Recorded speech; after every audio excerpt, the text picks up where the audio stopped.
بسم اللہ الرحمن الرحیم الحمد للہ رب العالمین والصلاة والسلام علی سید المرسلین وخاتم النبیین سیدنا محمد وعلی آلہ واصحابہ وازواجہ وذریاتہ وبارک وسلم تسلیما کثیرا کثیرا اما بعد فاعوذ باللہ من الشیطان الرجیم بسم اللہ الرحمن الرحیم یا ایہا الذین آمنوا ادخلوا فی السلم کافہ ولا تتبعوا خطوات الشیطان خطوات الشیاطین انہ لکم عدو مبین صدق اللہ العلی العظیم۔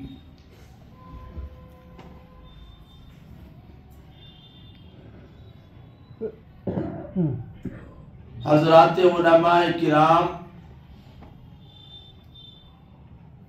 ائمہ مساجد، بزرگان محترم، معزز حاضرین، دینی بھائیوں اور عزیز دوستوں،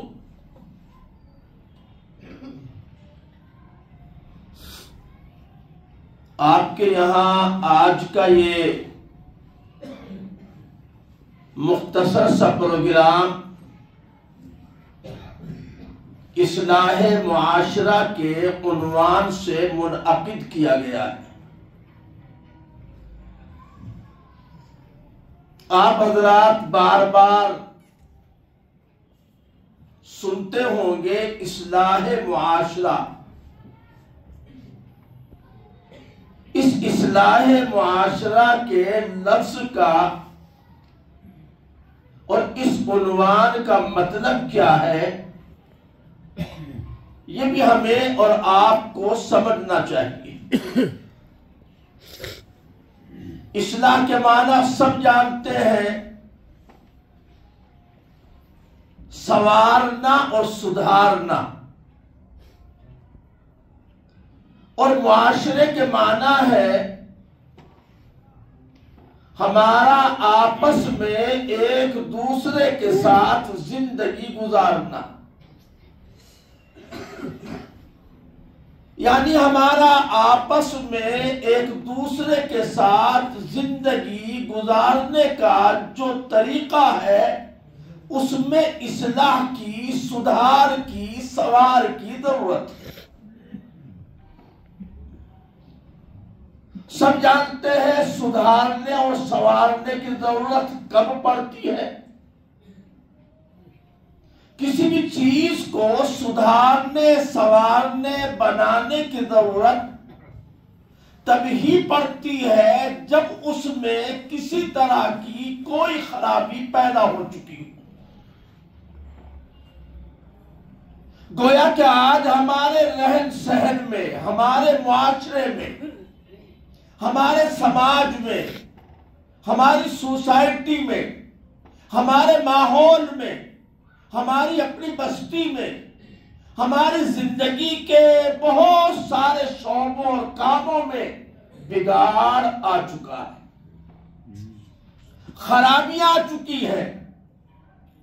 جس چیز کو جہاں ہونا چاہیے تھا وہاں سے وہ چیز ہٹ چکی ہے۔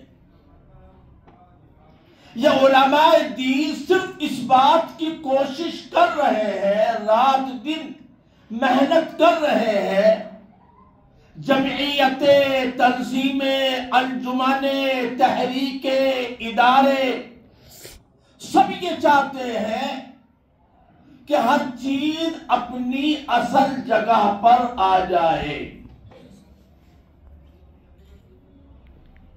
انبیاء کرام علیہم السلام دنیا میں تشریف لائے، تمام نبیوں کے دنیا میں آنے کا مقصد کیا تھا؟ سیدنا آدم علیہ السلام سے لے کر آخری پیغمبر ہمارے آقا سرکار دو عالم صلی اللہ علیہ وسلم تک کم و بیش صحیح تعداد اللہ کو معلوم، کم و بیش 1,24,000 اللہ کے نبی پیغمبر دنیا میں تشریف لائے۔ ان تمام نبیوں کے دنیا میں آنے کا مقصد دنیا میں پھیلی ہوئی برائیوں کو، معاشرے میں جڑ پکڑی ہوئی خرابیوں کو ختم کرنا تھا، اور سارے نبیوں کے دنیا میں آنے کا مقصد معاشرے کو سنوارنا تھا۔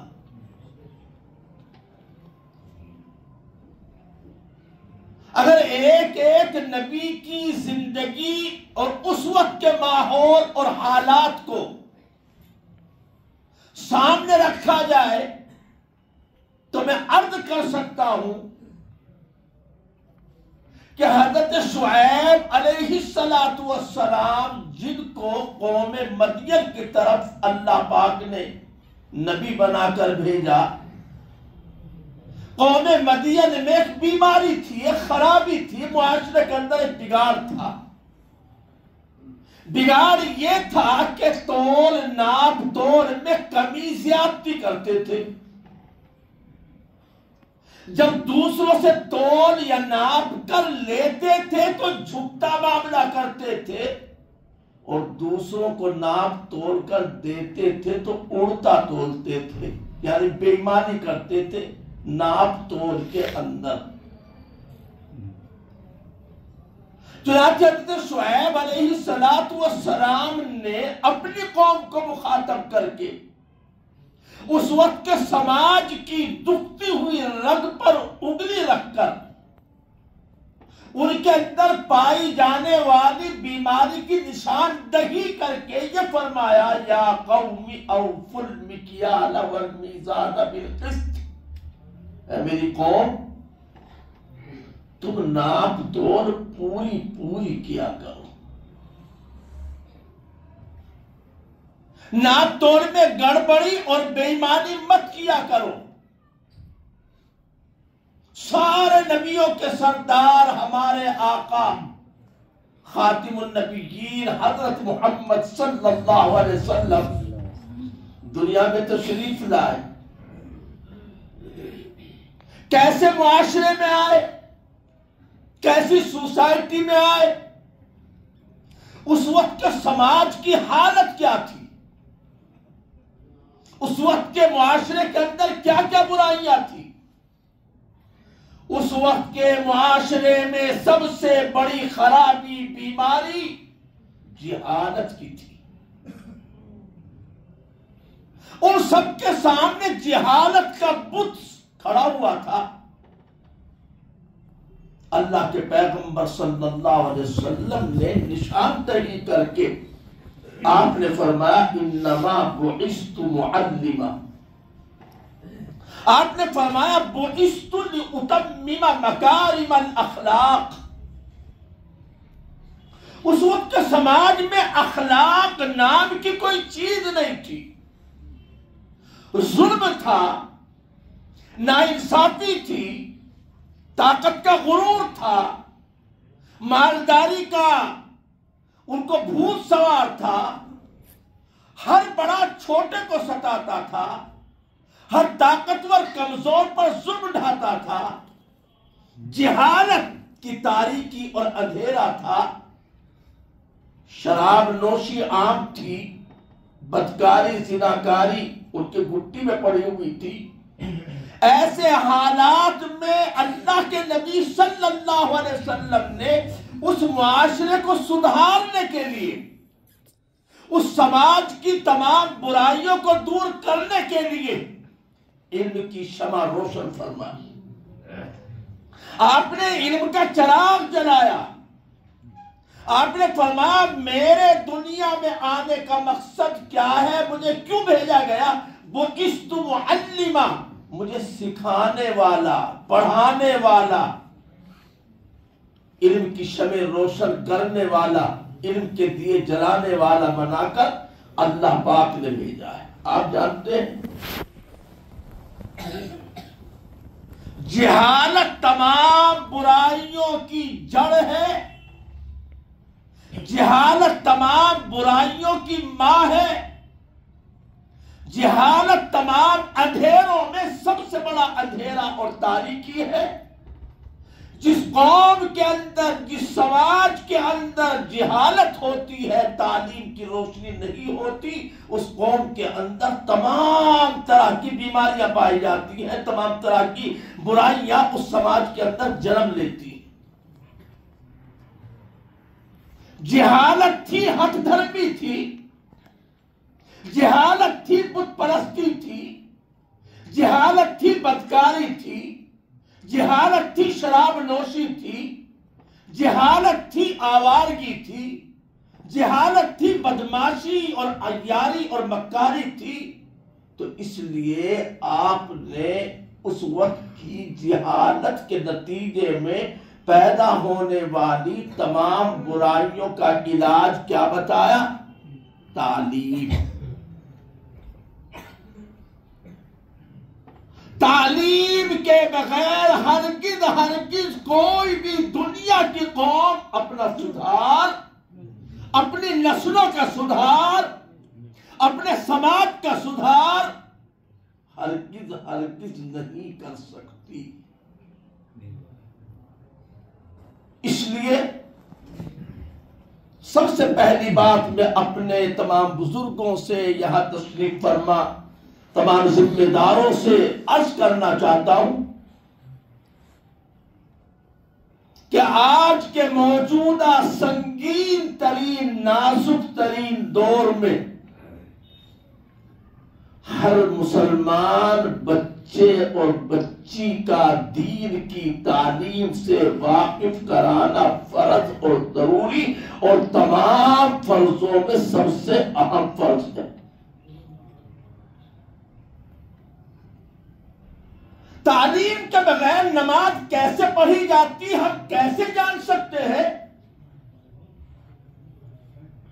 تعلیم کے بغیر دین کے بنیادی عقیدوں سے ہم کیسے واقف ہو سکتے ہیں؟ تعلیم کے بغیر حرام چیزوں کی نشاندہی ہم کیسے کر سکتے ہیں؟ تعلیم کے بغیر اچھے اور برے میں تمیز کیسے کر سکتے ہیں؟ تعلیم طلب العلم فریضۃ علی کل مسلم۔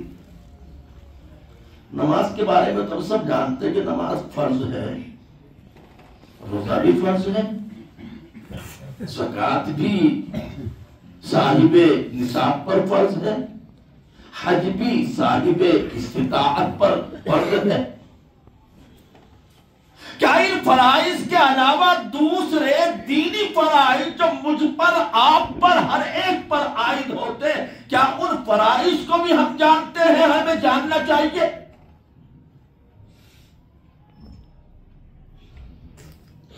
میرے آقا صلی اللہ علیہ وسلم نے علم کی شمع روشن اس وقت میں فرمائی جب ابھی نماز فرض بھی نہیں ہوئی تھی۔ آپ نے علم کا دیا اس وقت جلایا جب ابھی زکوٰۃ کی فرضیت کا اعلان بھی نہیں ہوا تھا۔ آپ نے علم حاصل کرنے کی بات اس وقت فرمائی جب ابھی رمضان کے روزے فرض بھی نہیں کیے گئے تھے۔ لیکن افسوس، آج ہم مسلمان اگر پورے ہندوستان کا سروے کیا جائے، اور کرنے والوں نے کیا اور آپ بھی کر سکتے ہیں، آپ اپنے اس گاؤں کو ناہل ذرا دیکھیے کہ آپ کے گاؤں میں کتنے بچے اور بچیاں ہیں اور پھر جہاں بھی مکتب چلتا ہے، مدرسہ چلتا ہے، وہاں جا کے جھانک لیجئے کتنے بچے آپ کو اپنے مدرسے اور مکتب میں دین حاصل کرنے والے نظر آتے ہیں۔ آپ کو اندازہ ہو جائے گا کتنے فیصد ہمارے بچے دین کی تعلیم حاصل کرنے والے۔ پورے ملک کا سروے کرنے والوں نے بتایا کہ مدرسوں میں دین حاصل کرنے والے مسلمان بچوں کی تعداد صرف اور صرف 4% کے اندر ہے، اس سے زیادہ نہیں۔ ہمارا یہ 96% جو بچوں اور بچیوں کا ایک لمبا طویل سلسلہ ہے، ان کی عقائد کی سلامتی، ان کی اخلاق کی پاکیزگی، ان کے اعمال کی نیکی، یہ ساری چیزیں پھر کیسے ہماری نسلوں میں آئیں گی؟ یوں تو اللہ کا شکر ہے کہ آج دین کی اشاعت اور دین کی حفاظت کا بہت بڑا کام مختلف لائنوں سے ہو رہا ہے۔ مدرسوں کی لائن سے، جماعتوں کی لائن سے، کتابوں کی لائن سے، تقریر کی لائن سے، وعظ و نصیحت کی لائن سے، جلسوں کی لائن سے، اجتماعات کی لائن سے، لیکن آج سب سے زیادہ ضروری، آج سب سے زیادہ نازک اور سنگین مسئلہ اس بات کی ہمیں آپ کو فکر کرنی ہے کہ ہماری آنے والی نسلیں دین اسلام پر کیسے باقی رہ پائیں گی۔ صورتحال دل بدل بگڑتی جا رہی ہے، حالات بہت زیادہ افسوسناک اور تشویشناک بنتے جا رہے ہیں، مگر مسلمان گرمی سردی سے بالکل بے پرواہ ہو کر اپنے گلچھوے اڑانے میں اتنا مست ہے، اسے کچھ اتا پتا نہیں۔ کیا گزری رات میں مسلمان نہیں ناچا؟ جو نئے سال کی رات گزری ہے، کیا مسلمانوں نے پھلجھڑیاں نہیں چھڑائی؟ کیا مسلمانوں نے وہ تمام کام نہیں کیے جن کا ان کے دین سے کوئی تعلق نہیں؟ غیروں کا جو طریقہ ہے مسلمان کر رہے ہیں۔ تقریریں، وعظ و نصیحت، جلسے جلوس اپنی جگہ پر ہونے چاہیے، تیقظ کے لیے، بیداری کے لیے، جگانے کے لیے، لیکن میں تو آپ سے درخواست کروں گا حضرت کی موجودگی میں کہ ہمیں اب وقت آ چکا ہے کہ ہمیں باقاعدہ لائن بنا کر اپنا کوئی ایجنڈا، اپنا کوئی نقشہ عمل، اپنا کوئی طریقہ کار سیٹ کر کے اس پر کام کرنے کی ضرورت ہے۔ جسے کوئی آدمی مکان بنانا چاہتا ہے تو مکان کا آرکیٹیکٹ سے نقشہ بنواتا ہے، نقشہ نویس آرکیٹیکٹ مکان کا ایک نقشہ بناتا ہے، اس نقشے کو عملی جامہ پہنانے کے لیے پھر وہ جن چیزوں کی ضرورت ہے، روڑی کی ضرورت ہے، اینٹے کی ضرورت ہے، مورنگ کی ضرورت ہے، اس کو سیمنٹ کی ضرورت ہے، مستری کی ضرورت ہے، تب وہ اس کو اس خاکے کے مطابق بلڈنگ اور اپنا مکان کھڑا کرتا ہے۔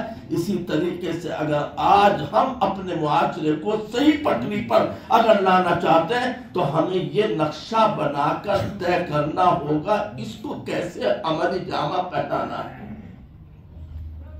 تقریر سن لی، تھوڑا سا احساس سب ہوا، ہاں بھائی واقعی ہونا تو چاہیے. یہ بات تو صحیح کہہ رہے تھے فلاں مولانا صاحب. واقعی خرابی تو ہے معاشرے میں, بڑی آوارگی تو ہے, بڑی ہمارے گاؤں میں بے پردگی تو ہے, بڑی جہالت تو ہے, بڑی افراتفری تو ہے. بھائی بات تو صحیح ہے واقعی, لیکن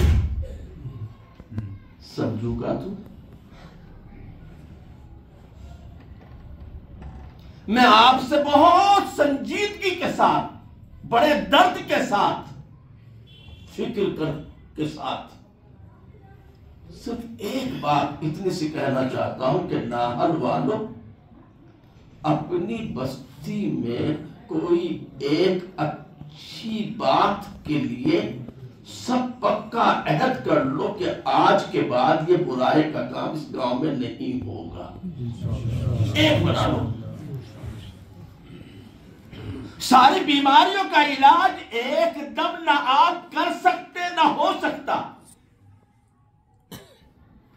شوگر بھی ہے, بلڈ پریشر بھی ہے, اپینڈکس بھی ہے, ہارٹ کی تکلیف بھی ہے. کوئی ڈاکٹر ایسا نہیں ہے کہ ایک انجیکشن سے تمام کی تمام بیماریوں کو یکلخت ختم کرے. ہاں, پہلے وہ شوگر کو نارمل کرنے کی دوا دے گا, بلڈ پریشر کو کنٹرول کرے گا, کھانسی اگر زیادہ تیز آ رہی اس کے لیے بھی کوئی نہ کوئی دوا تجویز کرے گا, اور جب اس کی کھانسی کنٹرول میں, شوگر نارمل ہو جائے گی, تب وہ پھر آپریشن کرے گا. شوگر بڑھی ہوئی ہے تو آپریشن نہیں کرے گا ڈاکٹر, پھر وہ زخم کبھی بھرے گا نہیں. ہمارے اپنے معاشرے کا چیک اپ کرنا چاہیے, ٹیسٹ کرنا چاہیے. ہم اپنی باڈی کا فل چیک اپ کرا کر پتہ چلاتے ہیں کیا کیا بیماریاں ہیں, پھر اس کے بارے میں سوچتے ہیں. اسی طرح ہمارے معاشرے کی جو باڈی ہے, ہمارے سماج کا جو حصہ ہے, طبقہ ہے, ہمیں اپنے معاشرے کا فل چیک اپ کرنا چاہیے. اور کیا کیا بیماریاں ہیں ڈاکٹر اپنے پرچے کے کنارے پر لکھ لیتا ہے. اسی طرح آپ بھی بیٹھ کے لکھیے, ہمارے یہاں بے پردگی ہے, ہمارے یہاں بے حیائی ہے, ہمارے یہاں جہالت ہے, ہمارے یہاں نشہ خوری ہے, ہمارے یہاں سٹہ بازی ہے, ہمارے یہاں نوجوانوں میں منچلا پن ہے, ہمارے یہاں بے نمازی ہے, ہمارے یہاں شادی بیاہ میں ناچ کود ہے, ہماری شادیوں میں جانوروں کی طرح کھڑے ہو کر کھانے کا رواج ہے, ہمارے یہاں جہیز مانگنے کی بری عادت ہے, ہمارے یہاں لمبی لمبی باراتیں ہیں, ہمارے یہاں اس طرح کی آپ فہرست بنائیے تو صحیح. یہ ساری بیماریاں ہیں جو ہیں ہم میں. کیا یہ بیماریاں نہیں ہیں؟ اگر یہ واقعتاً بیماریاں ہیں تو ان کے علاج کی فکر کون کرے گا؟ ڈاکٹر صاحب تو بیٹھے ہوئے ہیں, مولانا خالد صاحب ہیں, مولانا شارق صاحب ہیں, قاری شاہ نواز صاحب ہیں, مولانا اثر محمد صاحب ہیں. ایک پوری جماعت ہمارے ائمہ کی, علماء کی, کام کرنے والوں کی, دین کی فکر رکھنے والوں کی, ڈاکٹروں کی ٹیم موجود ہے. چیک اپ کرایا کبھی آپ نے؟ احساس ہوا کبھی؟ بات زیادہ لمبی نہیں کرنا ہے, چھوٹی سی بات کہنا چاہتا ہوں. چیک اپ کی اور احساس کی بات. ہم بقرعید آ رہی ہے, ہم نے بکرا خریدا قربانی کے لیے. 2 بکرے آپس میں لڑ گئے, ہمارے بکرے کا سینگ ٹوٹ گیا. بھاگے بھاگے مسوری, حضرت مسئلہ بتائیے, بکرے کا سینگ جڑ سے نکل گیا, قربانی ہو جائے گی؟ مولانا بتائیں گے نہیں, قربانی نہیں ہوگی. سینگ ٹوٹا تو آپ کو احساس ہوا ہم ایک نیکی کا کام, قربانی کے فریضے کی ادائیگی کرنے جا رہے ہیں, کہیں ایسا نہ ہو کہ اس میں کمی ہو جائے. پوچھتے ہیں نہیں پوچھتے؟ پوچھتے ہیں نہیں پوچھتے. عید کے دن ہمارے گھر میں بچے کی پیدائش ہوئی صبح صادق کے بعد. امام صاحب اس کا بھی دینا پڑے گا فطرہ. مسئلہ پوچھے نہیں پوچھے، پوچھتے نہیں پوچھتے ہیں. وضو کرتے میں ہم سے کوئی سنت چھوٹ گئی، ہم نے کان کا مسا نہیں کیا، ہم نے داڑھی کا خلال نہیں کیا، نماز میں ہم سے کوئی بھول ہو گئی، دوسری رکعت میں نہیں بیٹھے، مولانا وہ تو قائد والا میں تمہیں بھول گیا تھا لیکن میں سجدہ سے وہ کر لیا، بعد میں نماز ہو گئی کہ نہیں، احساس سے پوچھتے ہیں. یعنی کہنے کا منشا یہ ہے ہم نے نماز کو دین سمجھا، نماز میں ذرا سی بھی چوک اگر ہوتی ہے فوراً احساس ہوتا ہے، چلو مولانا سے پوچھے نماز ہوئی یا لوٹانی پڑے گی، پوچھتے ہیں. قربانی کو نیکی کا کام سمجھا، فوراً پوچھتے ہیں. فطرے کو نیکی کا کام سمجھا، پوچھتے ہیں. روزے کو نیکی کا کام سمجھا، مولانا دیر سے آنکھ کھلی، دودھ کا گلاس تھا، جیسے منہ سے لگایا فوراً مسجد سے اذان کی آواز آ گئی، بچوں منہ میں تھا وہ تو نیچے کو چلا گیا، روزہ ہوا تو نہیں، وہ جگہ نہیں ملا. پوچھتے نہیں پوچھتے بھی، پوچھتے ہو یا نہیں پوچھتے ہو؟ نماز کے بارے میں پوچھتے ہو، روزے کے بارے میں پوچھتے ہو، فطرے کے بارے میں پوچھتے ہو، قربانی کے بارے میں پوچھتے ہو، حج کے بارے میں پوچھتے ہو، اور بیٹے کی شادی میں صحرا باندھے یا نہ باندھے پوچھا کسی نے آج تک کسی مولوی سے؟ یہاں سے لے کے وہاں تک پوچھ رہا ہوں. جہیز مانگے یا نہ مانگے پوچھا کسی نے؟ شادی کے کارڈ پر ہم لڑکی کا نام لکھے یا نہ لکھے پوچھا کسی نے؟ ہم لڑکی لڑکے کے نام کے اسٹیکر گاڑی پر چسپا کرے پوچھا کسی نے؟ کیوں نہیں پوچھا؟ ہم بڑا کاروبار کرتے ہیں، زمین کا لین دین کرتے ہیں، آیا ہم کچھ کمیشن لے سکتے ہیں نہیں لے سکتے پوچھا کسی نے؟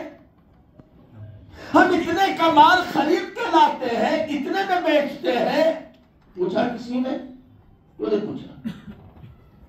اس لیے نہیں پوچھا کہ ہمارے نزدیک دین سے مسجد کی چہار دیواری تک ہے، چند عبادتوں تک ہے، باقی ہماری منمانی ہماری مرضی، جیسے چاہے کپڑے پہنے، جیسے چاہے شادی کرے، جیسے چاہے کھائیں پیئے، جیسے چاہے رہے سہے، کیونکہ وہ ہم کو دین نہیں سمجھا. ہم نے دین سمجھا صرف عبادت کو. لیکن یاد رکھیں اچھی طرح، عبادت میں اگر ڈھیلا پن ہو جائے، نماز کس کے لیے پڑھتے ہو؟ روزہ کس کے لیے؟ قربانی کس کے لیے؟ کس اللہ کے لیے؟ جس کا خزانہ بہت بڑا، جس کے خزانے کی کوئی انتہا ہے ہی نہیں، جو مالک الملک ہے، جو بادشاہوں کا بادشاہ ہے، شاہوں کا شہنشاہ ہے، جو بہت بڑا ہے. اگر اس کے 2 پیسے دبا بھی دیے ہم نے، کیا فرق پڑ رہا تمہیں؟ آپ کروڑ پتی ہیں، آپ سے 10 روپے دیے تھے، ایک مرتبہ دے نہیں پائے ہم، چھوڑو یار 10 روپے کی کیا حیثیت ہے، کروڑ پتی 10 روپے کی نہیں مانے گا، پکڑے گا کیا ہم کو؟ اللہ پاک کے خزانے کا تو پتہ ہی نہیں. میں صاف کہتا ہوں، ہماری نماز میں اگر کہیں کوتاہی ہو گئی اور سچے دل سے اللہ سے کہہ دیا کہ اللہ تو بہت بڑا، معاف کر دے، اس کا خزانہ فوراً معاف کر دے گا. خزانہ بڑا وسیع ہے، اس کو کچھ نہیں بگڑتا، کوئی کمی نہیں آتی. لیکن اگر کسی نے کسی کا دل دکھایا، کسی نے کسی کا حق مارا، کسی نے کسی پر ظلم کیا، کسی نے کسی کے ساتھ بے ایمانی کی، اللہ ہرگز ہرگز ہرگز معاف نہیں کرے گا، نہیں کرے گا، قطعاً نہیں کرے گا. پیسے میرے مارے، معافی سے مانگ لو، ان کو کیا معاف کرنے کا؟ میری زمین دبا کے کعبے کا غلاف پکڑ کے اللہ میاں معاف کر دے، تھوڑی سی زمین دبا دی تھی، اللہ کا کی دبائی جو اللہ کا سے مانگ رہے ہو، ارے میری دبائی یا میری دو یا مجھ سے معافی مانگو تو ہوگا کام، ورنہ نہیں ہوگا۔ تو میرے محترم بزرگوں، زیادہ لمبی بات نہیں کرنی ہے، پھر میں دہرانا چاہتا ہوں ناہر والوں کے سامنے اپنے بزرگوں کی موجودگی میں، کوئی بات آج آپ یہاں سے طے کریں کہ آج کے بعد یہ برائی ناہر میں نہیں ہوگی، ایک کیجیے، چھوٹی سی کیجیے، یہی طے کیجیے کہ ناہل میں آج کے بعد کھڑے ہو کر کسی شادی میں کسی موقع پر کھانا نہیں کھایا جائے گا۔ ہم سمجھیں گے مولانا خالد صاحب کی محنت کامیاب، مولانا شارف اور مولانا ناصر محمد صاحب کا آنا کامیاب۔ طے کر لیجئے کہ ناہل میں جس بچی کا بھی نکاح ہوگا مسجد میں ہوگا، کسی پنڈال میں نہیں ہوگا، شادی خانے میں نہیں ہوگا، نکاح کرنا مسجد میں سنت ہے۔ کر لو کیا؟ طے کر لو کہ کوئی شادی والا لڑکے والا اپنے ساتھ کہیں پر بھی آتش بازی، گولے بارود، پٹاخے لے کے نہیں جائے گا۔ باہر سے کوئی آئے گا تو اس کے گولے بھی نہیں پٹکنے دیں گے، اس کو بتائیں گے کہ ہمارے گاؤں میں پابندی ہے پٹکنے کے، اپنے گاؤں میں تو کر سکتے ہیں، تو نہیں کر سکتے، اپنے وہاں جا کے پٹکاتے ہو جانے۔ بتاؤ کون سی بات طے کرو گے ان میں سے؟ بتاؤ کون سی کرو گے؟ آپ سے پوچھ رہا ہوں، نہیں مجھے بتاؤ کہ فلاں بات آج کے بعد ناہل میں انشاءاللہ نہیں ہوگی، یہ طے کر کے بتا دو مجھے تو۔ انشاءاللہ آتش بازی نہیں ہوگی، اس پہ انشاءاللہ محنت نہیں کی ہوگی، گانے بجانے پٹاخے نہیں ہوں نہیں ہوں گے انشاءاللہ، بس شروعات ہو گئی۔ بیماریوں کے علاج کی شروعات گویا کہ آپ نے کر دی، احساس ہو گیا، اور جب بیمار کو اپنی بیماریوں کا احساس ہو جاتا ہے تو دھیرے دھیرے کر کے کچھ نہ کچھ کر لیتا ہے، اور بیماریوں سے دیکھو ایک بات اور یاد رکھیے، ایک ہوتا ہے پرہیز، ایک ہوتی ہے دوا۔ اگر دوا تو ہم کریں اور پرہیز نہ کریں، دوا کا کچھ فائدہ ہوگا؟ ہمیں شوگر ہے، ہم دوا بھی کھا رہے ہیں باقاعدہ، قرص ذیابیطس بھی استعمال کر رہے، شوگر کی دوائیں بھی استعمال کر رہے، لیکن رسگلے بھی پی رہے، ہوگا فائدہ نہیں؟ دوا سر کریں گے اپنا نہیں کرنے کی نا، بلکہ میں تو یہ کہوں گا کہ اگر دوا نہ کر پائے کوئی تو احتیاط کر لو، بس مت کھاؤ شوگر کی، احتیاط کر لو تو وہ ٹھیک رہے گا انشاءاللہ۔ اسی طرح سمجھو نیکی کے کام کرنا دوا ہے، برائی سے بچنا پرہیز ہے۔ اگر ہم نے نماز تو پڑھی، حج تو کیا، نیکی کے کام تو کیے، لیکن بد پرہیزیاں کر ڈالی تو ڈر ہے کہیں ایسا نہ ہو اس بد پرہیزی سے ہماری نماز کا اثر کہیں ختم نہ ہو جائے، نماز کا اثر ختم نہ ہو جائے، ہو جاتا ہے۔ تو اس لیے میرے محترم بزرگ کو میں نے قرآن کی آیت سنائی تھی، اللہ پاک کتنا محبت کرنے والا اپنے ایمان والے بندوں سے، کس قدر اللہ پاک کو ہمدردی ہے ایمان والوں سے، کتنے پیار سے اللہ کہہ رہا ہے یا ایھا الذین آمنوا، اے ایمان والوں۔ ایمان والوں کا مطلب اے میرے ماننے والوں، میرا اپنے مطلب تو غیر تو نہیں کوئی، خاندان کے میرے گھر کے میرے اپنے لوگوں میں جتنا آپ میں بات کرتے ہیں، میں تو مان لے تو اپنا بیٹا ہی تو ہے۔ یا ایھا الذین آمنوا، اے وہ لوگوں جو میرے ماننے والے، مجھ کو ماننے والے ہو، جب تم مجھے مانتے ہی ہو ادخلوا فی السلم کافہ، تو پھر اسلام میں پورے پورے آ جاؤ، سر سے پاؤں تک آ جاؤ، گھر سے کھیل تک آ جاؤ، مسجد سے مدرسے تک آ جاؤ، غمی سے خوشی تک آ جاؤ، شادی سے موت تک آ جاؤ، ادخلوا بالسلم کافہ، دو مطلب ہے۔ ایک مطلب یہ ہے کہ اسلام میں پورے آ جاؤ، ایک مطلب یہ بھی ہے جو اسلام بالکل پورا ہے اس کے اندر آ جاؤ۔ اسلام میں کہیں کوئی کمی ہے ہی نہیں۔ الیوم اکملت لکم دینکم، اللہ پاک نے دین کو مکمل فرما دیا ہے، کوئی شعبہ ایسا نہیں جہاں ہمارے آپ کے لیے دین میں ہدایت موجود نہ ہو۔ ولا تتبعوا خطوات الشیطان، اور ان شیطانوں کے چکر میں مت پڑو۔ یہ دنیا میں وہاں دیکھی ایسی شادی، وہاں دیکھا ایسا اسٹیج، وہاں دیکھا ایسا پنڈال، وہاں دیکھی ایسی سجاوٹ، وہاں دیکھا ایسا دلہا، وہاں دیکھی ایسی شاندار دعوت، وہاں دیکھا ایسا ڈیکوریشن۔ یہ شیطانوں کے چکر میں مت پڑو، یہ سب شیطان ہے، اور یہ سارے دھندے اور سارے کام شیطانوں کے ہیں، یہ شیطانوں کا راستہ ہے۔ شیطان کے راستے پہ مت چلو، شیطان تو تمہارا پکا کٹر کھلا دشمن ہے۔ وہ تو چاہتا ہے کہ جہنم میں لے جا کے چھوڑوں، تو وعدہ کر رکھا نا اللہ سے، لَأَمْلَأَنَّ، بھر کے رہوں گا جہنم کو، ہمیں تیرے بندوں کو بہکاؤں گا اور جہنم بھرے گی۔ اللہ نے کہہ دیا ٹھیک ہے تیرا جادو سب پہ چلے گا، اِلَّا عِبَادَكَ مِنَ الْمُخْلَصِينَ، لیکن جو میرے بندے مخلص ہوں گے ان پر تیرا جادو، تیرا منتر نہیں چلے گا۔ اللہ تعالیٰ ماشاءاللہ، مولانا شاعری صاحب تو کہہ رہے تھے کہ چھوٹا سا پروگرام ہے۔ مولانا چھوٹا سا دیکھیں، پوری مسجد یہاں سے وہاں تک، ہر محلے کے، ہر مسجد کے، ہر طرف کے لوگ، جوان بھی اور ہمارے ذمہ دار بھی، تمام مساجد کے ائمہ بھی، سب یہاں تشریف فرما ہے۔ یہ کوئی چھوٹا پروگرام نہیں ہے، بلکہ یہ پروگرام اس گاؤں کا کلیدی، مرکزی اور بنیادی پروگرام ہے۔ آج کا جو پروگرام ہوا ہے تو اس میں سبھی طرح کے لوگ موجود ہیں۔ جوان جو طبقہ ہے ان سے کہوں گا کہ آوارگی سے مکمل توبہ کر لو، ذمہ دار اپنے چھوٹوں کی نگرانی کر لو،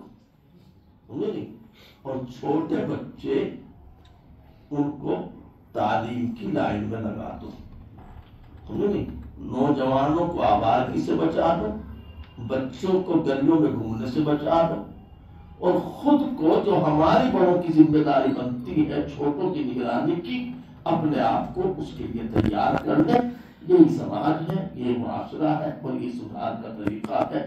اللہ پاک میری حاضری کو، میرے آنے کو، میرے کہنے کو اور میری ان باتوں کو قبول فرمائے، اور ہم سب کو پکا سچا کامل مکمل مسلمان بنائے۔